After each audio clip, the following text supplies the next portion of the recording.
everyone, and welcome to Setting History Straight. And tonight we have a special guest with us, Stephen Sperkerman. Stephen, how are you this evening? Well, I'm just feeling in tip-top condition. Well, welcome. Well, I'm so delighted you could join us, and I have so many questions for you. Well, you just fire away.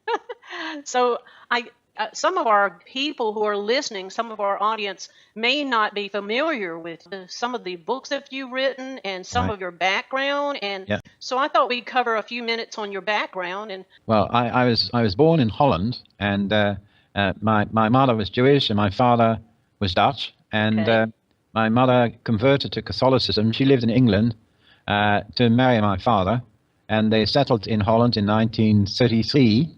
Which is a year when Hitler came to power. And of course, I was born 7 years later in 1940, which makes me quite an old codger, doesn't it? But I still feel young. Being brought up in that environment where our nation was occupied by the Nazis was not perhaps a very good start in life, but nevertheless, we survived, and by God's grace, we did survive. They saw my mother as the English woman rather than the Jewish woman. After the 1493, when many of the Jews actually fled out of Spain, some of them did go to the area of Holland. They're heavily involved in merchant activities. They produced our golden age, when Holland became the most powerful nation during about a 100-year period. She was able to even have entertained 3 great sea wars against Great Britain. Well, do you know the reason for that? She supported Judah. Holland was the refuge for the fleeing Jews. And she was also the refuge for the Pilgrims and the Anabaptists and the Mennonites. It was a land of refuge. It was a land of refuge. Yeah. And it's the people of Holland have always been that type of people. And they are the tribe of Zebulun, for the most part, Zebulun and Issachar. Yes, you're right. Issachar in the north, the Frisians are Issachar, and the Dutch are Zebulun. And in fact, when you go to the Royal Palace in the big square, the Dam Square in Amsterdam, you'll find a huge golden ship on top of the Royal Palace, right in the center. That is just unbelievable history.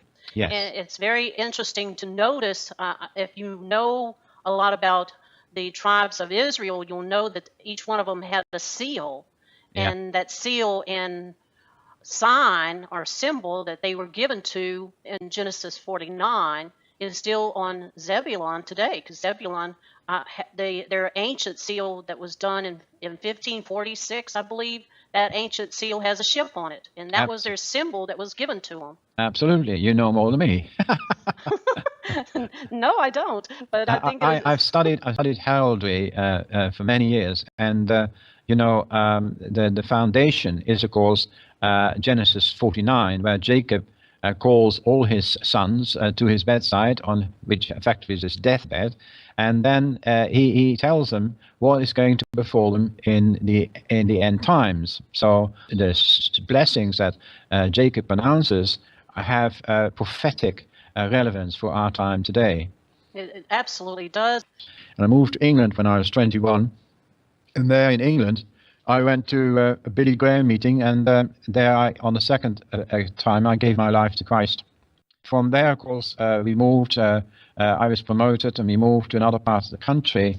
And then when we moved away, I couldn't find any place where they really had the strong Bible meat. It was all wishy-washy, and it was not good enough for me, and we were very unhappy until we heard the voice of Herbert Armstrong and the World Tomorrow broadcast, and we got onto the Plain Truth magazine. We got the Bible Correspondence course, but what really hit my fire, really touched my spirit, was the book America and Great Britain in Prophecy. Absolutely. When I found out there that we were the sons of Joseph and that we were Israelite nations, and I was just absolutely bowled over. I was so enthusiastic. I was so enthralled with that information and that knowledge, and it rang such a bell with me that I had no hesitation, because if my ancestors stood there at Mount Sinai and heard the 10 words, the 10 commandments, which was the covenant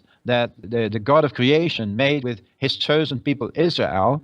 And there stood the 12 tribes of Israel at the foot of that mountain, Right. and they said yes to the marriage covenant.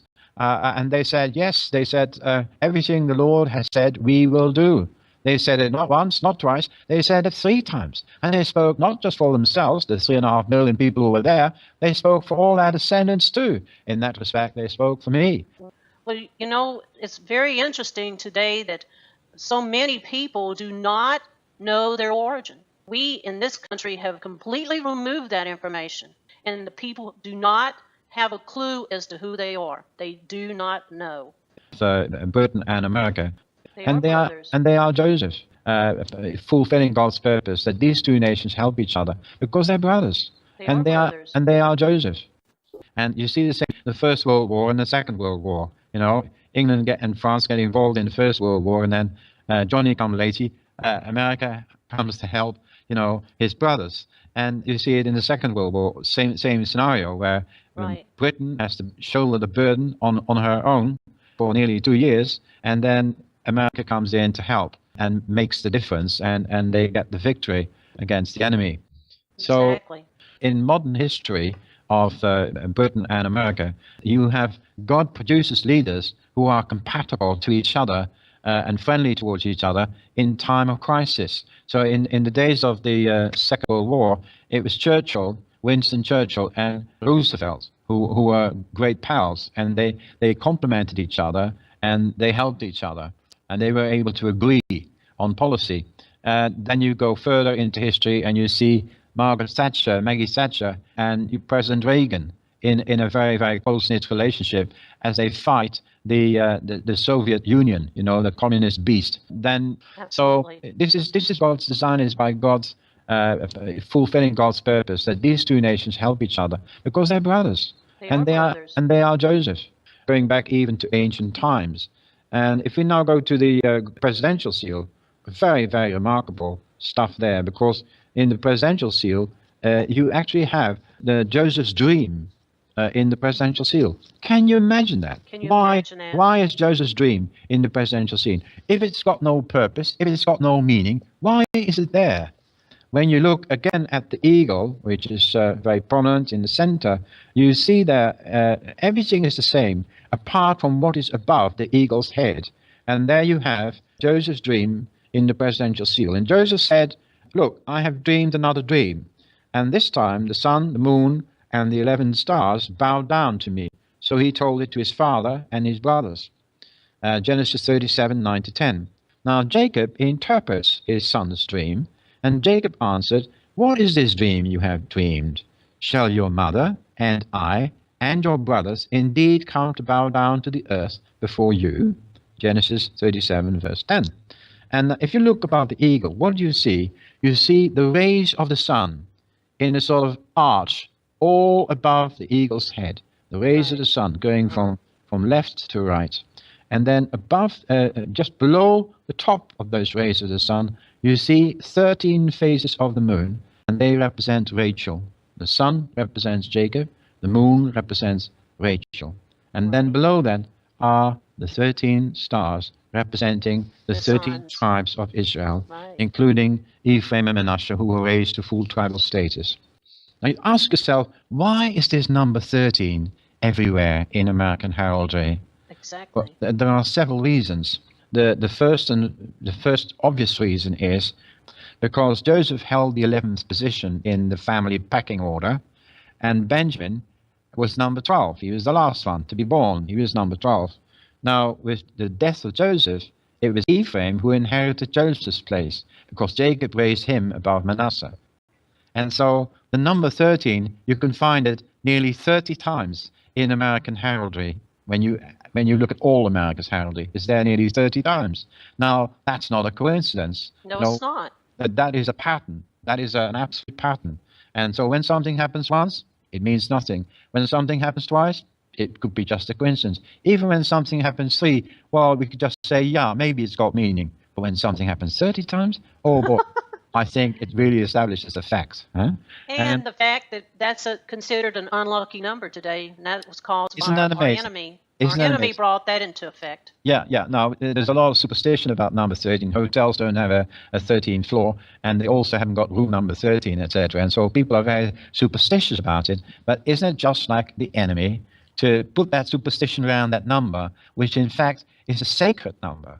And, Exactly. and the understanding of it being sacred, you can discover when you understand the Hebrew meaning of number 13. I'm sure you know. No, I am not familiar with. Well, the Hebrew alphabet is made up of letters, but it's also made up of numbers. They haven't got a separate number system. So every letter in the 22 letters in the Hebrew alphabet, every letter has a number. So when you look at the Hebrew letter, you can discover what number that is. But when you look at a Hebrew word, say, made out of 5 letters, you can translate that Hebrew word by getting the total of the number of the letters, and then that word means something else, okay? Right, okay. And so if you look at number 13 has 2 main meanings. In the first place, it means one, which in Hebrew is echad. Echad is one. Okay. Then the secondary meaning is ahava, which means love. And so 13 means oneness, and it means love. Well, we know God is love, and God is also one. Also, number 13 actually directly points you to the Holy One of Israel, who is one and who is love. Okay? Now, Wow. yeah, the one that is love. Now, it doesn't end there, because if you look at the eagle in its right talon, it carries the olive branch, and which is a symbol of Israel, and there are 13 leaves on that olive branch, okay? And there are also 13 olives. Now, when you add 13 to 13, you get 26. Right.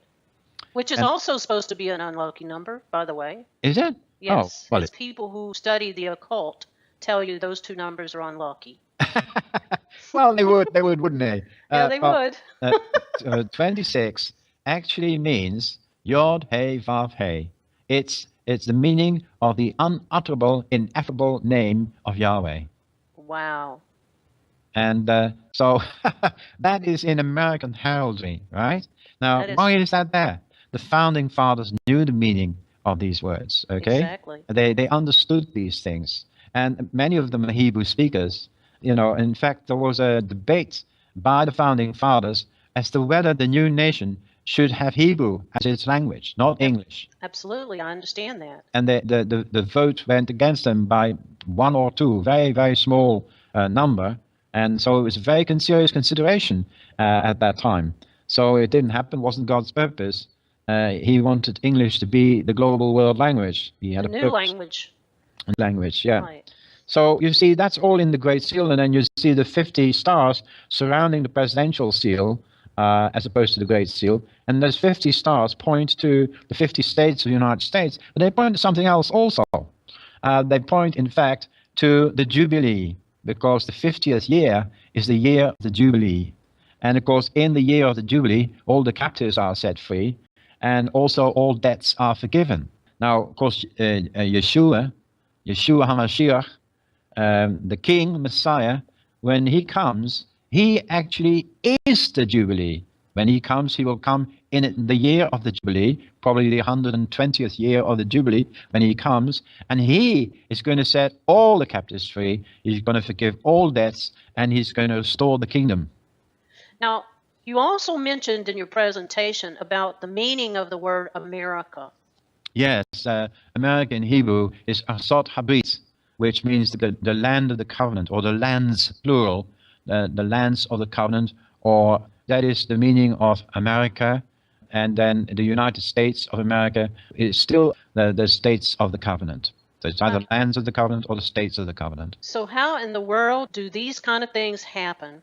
I mean, it's not an accident. It's not an accident. It's not an accident. In fact, these heraldic symbols of the United States of America, they are there to tell the world who she is. It's just that the American government doesn't seem to be very keen to announce it. I know our ancestors knew this information because when they were first trying to decide on what to put on our seal, they had some arguments because one of them wanted the Israelites walking through the Red Sea. Benjamin Franklin. And Right. in my book, I got an image of the original design by Benjamin Franklin, and he's got Moses in there, actually in the Red Sea on his chariot and horse, raising his sword. He's wearing a crown on his head, and Moses holding his hands over the waves of the sea, and the Egyptians drowning in the sea. And then above it all, at the center, he's got the pillar of fire and the pillar of cloud. And then the motto which surrounds his image is rebellion to tyrants is obedience to God. And he actually pinched that slogan from Cromwell, who who rebelled against King Charles I of England. But you know, it's not plagiarism, because Cromwell didn't have copyright to those words, and he was long dead anyway. There you are. This is just amazing. Another thing that you find in this new version of the Who Are You America book, it shows the sword of a Marine, the Marine Corps, and just below the hilt of the sword, the Marines carry the Star of David engraved in the steel. And this is also true of the officers who are receiving their commission from the Queen, and they fight in her name to defend her cause. And all the officers, when they receive their commission as officers, are given a sword, and all their swords also have the Magen David, the Shield of David, immediately below the hilt, engraved in the steel of the sword. And so, why are these things happening? You know, why are all these symbols there if it doesn't have any meaning? Yeah, we've got the Harp of David in Britain. We have the triple lions of Judah in the top left quarter, and we have the triple lions of Judah in the bottom right quarter. And then in the right top quarter, we have the line of Judah from the Zerah line of Judah. It's a red line rather than the usual black line that you have. The word British comes from Brit, means covenant in Hebrew. You know, have you heard of the Brit Milah when someone's being circumcised?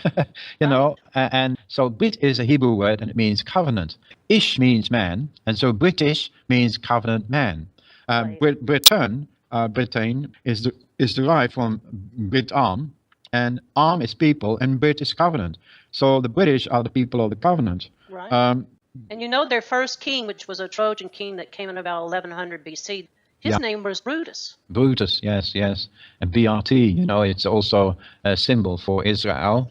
I keep asking people, how could these things happen without God's hand in it? Well, God's hand was in it. That's why it makes no sense. But, you know, there was a King Charles II, when he was restored to the throne. Cromwell had, after judicial process, executed King Charles I for treason. You know, he lost his head. He was had his head cut off, which is a very difficult thing to survive, obviously. Anyway, his son, Charles II, had to flee to Holland. And then when Cromwell was dead, there was a clamour by British people to have the king back. Right. And so he was allowed back, came with a great enthusiasm. They embraced him. He, of course, experienced the fire of London and the plague of London, which is a great disaster. And he took such a personal interest in all of it and really involved himself in rectifying and giving support to the people who had suffered, etc., and rebuilding the city of London. A great arch was erected in his memory. And he is at the center of this arch, and he's sitting on his horse, and underneath there's a Latin slogan which says, Charles II, King of Israel. Oh, wow. I did not know that. You can still see it in the city of London. No, nobody's aware of it, of course, but, you know, and it's never talked about. But nevertheless, it's there. In fact, when you're walking around the Royal Borough of Westminster, the signs are everywhere, around every corner. Right. And the thing I've just discovered is the Gadsden flag of America, which is the naval jack of America, which is one of the first flags of America. And it was the first flag of the American Navy. It goes back to 1775, and it features a rattlesnake. And it says underneath, "Don't tread on me." However, this rattlesnake, it's got 13 rattles. Oh, wow. Even the rattlesnake has got 13 rattles. Isn't that amazing? This is why I say there's so many numbers 13 in American heraldry and American history. But we also know now that the tribe of Dan, which was the Irish people that came over here, and many of them wound up in the military and in the police force. His symbol was a snake, but he also had a symbol of a white horse. Yes, the white horse is a symbol of Dan, because if you look at Genesis 49, what Jacob says about Dan, and Dan is the horse's rider, and he bites the horse's rider in the heel, and he makes him fall off. Dan, it says, Dan shall judge his people. So Dan is the judge. That's why you find Dan in the police force, you find him in the legal profession, you find him in the prosecutor's office, and all of that. Right. My son is married to a lady who is of Irish extraction. She had applied for her coat of arms, and I said, I think you'll find on your coat of arms there will be a sword, and there will be a white horse, and there will be a serpent. Right. And she was absolutely staggered, because when she got the coat of arms, all three were present. Right. And one of the reasons for the sword is that the tribe of Simeon, once they fell, a lot of them went and lived in Ireland. But Dan shall be a serpent, by the way, verse 17. In London, in the House of Lords, you have a Moses room. And I did not know that. The London Parliament is the only parliament in the world that actually has a Moses room. And there's a massive painting, oil painting, on the wall with Moses coming down from Mount Sinai, carrying the 2 tablets of the law for the Israelites, it says, in the brass plates underneath. This painting is as large as the wall. Also, the chairs in the House of Lords have got the breastplate of the high priest, the chosen mishpat, with the 12, it's got 12 gaps where the 12 stones. Wow, now that's Levi's symbol. Yeah, Levi's symbol. Levi's symbol is all over all the buildings, all the government buildings in the Royal Borough of Westminster. Isn't that amazing? Where you have Westminster Abbey, and where you have the palace, and where you have the Parliament. And Westminster Abbey is a type of the temple in Jerusalem. The Parliament is a type of the Sanhedrin, and the palace, of course, is the palace of David, King David. The royal line of David is in the British royal family. I have seen the Queen's private robing room and taken photographs of it in the Palace of Westminster, which is where she is robed for the opening of Parliament and giving the government program for the coming year. She, in front of her throne, of course, has got all the heraldry of Great Britain in the background of the throne on the wall, with the Lion of Judah, the Unicorn of Israel, and then the triple Lions of Judah, the Harp of David, and the Lion of Judah. The Judah rose is a rose with 10 petals, white and red, and this is symbolic of the 10 tribes of Israel. But in the throne, there's a beautiful marquetry flooring, and the flooring is divided into the Magen David. There's about 16 Magen Davids, some on the right, some on the left, and then in front of the throne. So it's like an incomplete square, because the throne is against the back of the wall. So the throne is surrounded by these Stars of David symbols in beautiful marquetry fashion. And then inside those Stars of David, you've got the Rose of Sharon. That is the Rose of Israel, which has got 12 petals. So you got the Rose of Sharon, wow. And then you got the breastplate of the high priest, and then the Rose of Sharon, and the breastplate of the high priest, Rose of Sharon, all the way around the throne, you see. Again, is that not amazing? And the actual coronation crown is kept in the Tower of London, in the jewel room in the Tower of London. And this crown represents the whole house of Israel, ruled by the King Messiah who is to come. Now, I've seen that crown. Yeah, it's amazing. And it's one of the oldest crowns in the world. It goes back 1,000 years. In the days of Cromwell, it was taken to pieces, but the pieces are put together when Cromwell died. It was restored in the restoration of the royal family. And the base of this crown has got 12 jewels, 12 magnificent jewels. And gemologists have ascertained that at least 7 of these jewels can be traced directly to the breastplate of the high priest. They are the same. Oh my goodness. And the other 5 they can't place simply because the names have changed, and the biblical names mentioned, it doesn't fit what modern jewelry names are today. But 7 do fit, and there's enough evidence for that. So the base of the crown represents the camp of Israel, and then the crown has got 4 raised levels going over the head, being gathered together in a great big ball, a golden ball, which represents the world, and then above that golden ball is a cross, which represents Jesus Christ, Messiah Yeshua, the King Messiah. Okay, so wow. The raised areas on the 4 corners of the crown represents the brigade of Judah and the brigade of Ephraim, Judah on the east, Ephraim in the west, and then Dan in the north, and Reuben in the south. Wow. And then this crown is used in a coronation. Now, I have taken photographs of where the crown is kept. It is traveled before a coronation. It's taken from the Tower of London in the middle of the night under armed escort. It is taken to Lambeth Palace, which is the palace of the Archbishop of England. And that Lambeth Palace is put in a room, on a table, oak table in a room. And the room has got a name. And the name of the room is the Jerusalem Chamber. Oh, wow. Isn't that amazing? That's and then amazing. on the morning of the coronation, that crown, which represents the camp of Israel, the whole house of Israel, ruled by the King Messiah, ruling the world through the reign of the King Messiah, that crown is carried on a velvet cushion to the next room. And the next room is called the Jericho Parlor. Now, the children of Israel came into the Promised Land through Jericho. And so this room is called the Jericho Parlor. Now, the next room, which directly connects with Westminster Abbey, where the coronation will be held, the next room is called the Canaan room. Canaan, Okay. And the crown is not permitted to go through that room. So the crown is walked out in rain and shine through an open courtyard and then around the corner, coming to the front door of Westminster Abbey. And then up the steps in procession down the very, very long nave of Westminster Abbey. And at the end of that long, long nave is a magnificent glass inlet window. It's the west window of the Abbey. And in the window, in glass inlet, in magnificent colors, you have pictures in glass inlet of the 12 tribes of Israel, the 12 sons of Jacob. And then next to them, you have Moses and Aaron.